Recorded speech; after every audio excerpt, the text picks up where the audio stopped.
If you're in the market for a high-performance convertible two-door, you have some choices. If you need to fit 4 people, well, your choices start to fade down a little bit. One of those choices is the Audi RS5.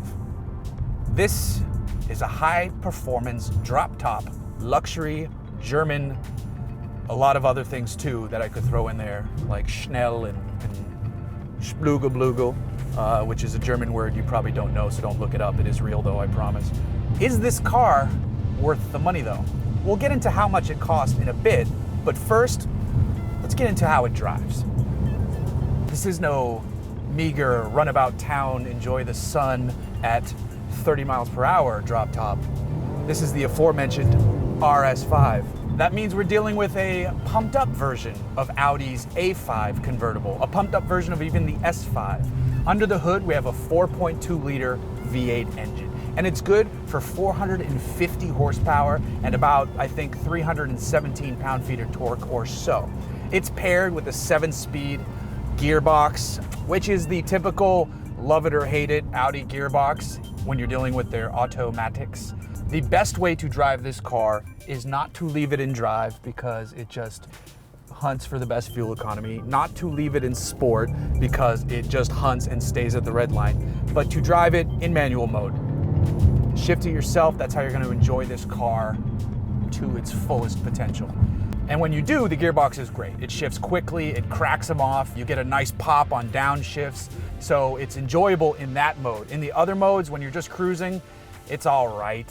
You can overcome some of the dullness of drive by putting your foot down. You can overcome some of the ridiculousness of the sport mode by letting off. I mean, it's a weird issue I have with these gearboxes, and it extends to the Volkswagen side of the family too. But that's neither here or there because V8. Wee! Now, Audis typically are conservative when it comes to their exhaust note.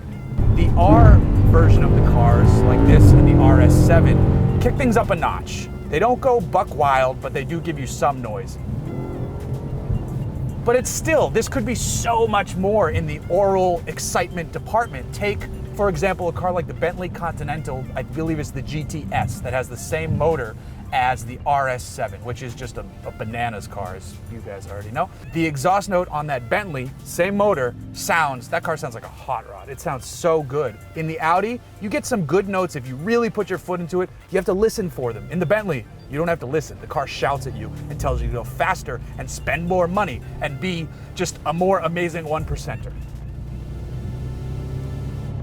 But that's kind of been Audi's MO from the get-go. They've always kind of been that subtle cool or that subtle sports sedan, you know? And that's where that softer exhaust note comes from. So I can see why they would keep it that way, because that's probably what their most ardent, hardcore fans want.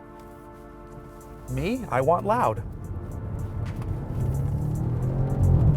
But again, since this is an Audi, another great feature we have, Quattro all-wheel drive. So that means you can throw this thing into corners. This car's fitted with a sports differential as well, so it's throwing torque here and there. And it does it well. It meters it out nicely. You feel in all weather that you can conquer all turns. Now, another nice feature of any Audi is that it has an interior that is simplified luxury. That might be a good way to put it. There's nothing ostentatious, but it doesn't feel like a poor person's car either. The leather on the steering wheel is nice. The bits of piano black mixed with carbon fiber, because this is an RS5, but they don't overdo the carbon fiber. The little bit of silver trim around the bezels of the equipment here in the center stack, it looks good, and it doesn't, again, shout, and it's, you know, falling in line with the Audi plan for things for their cars. So the cabin is good. The engine note is okay, the engine itself is fantastic, and the gearbox is best when driven in manual mode. So how much are you gonna pay for something like this? Well, this bitch don't come cheap, let me put it that way. As equipped, this car has a few options like those gorgeous black wheels and a few other bits and pieces here and there. This car is $86,000. $86,000. That's a ton of money for this car. I don't know if I'd see myself, if I were in the market for something like this, I think I'd have to go with the Corvette. Or, you know, I don't know. There's other choices out there in this space. I mean, you won't get the back seats.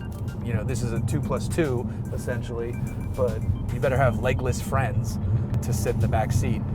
It's just so much money. Yes, it's fun. You can do, this car performs very well on your favorite canyon roads. You can hustle this thing despite it weighing what I'm guessing is as much as, you know, a small baby whale.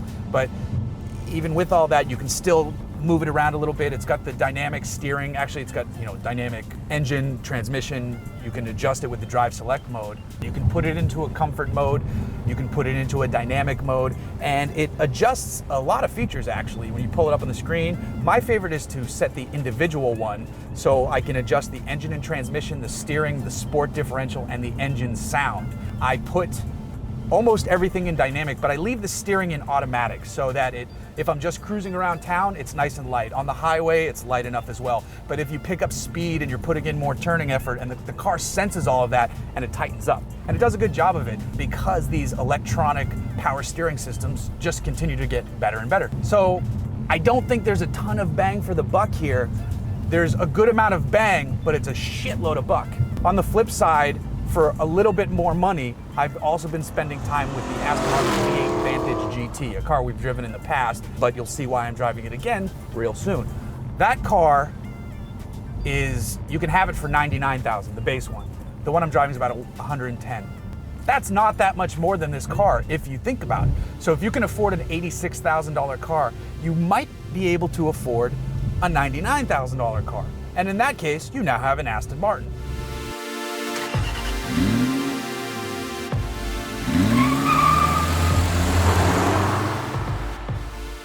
Another great feature we have, Quattro all-wheel drive. Quattro.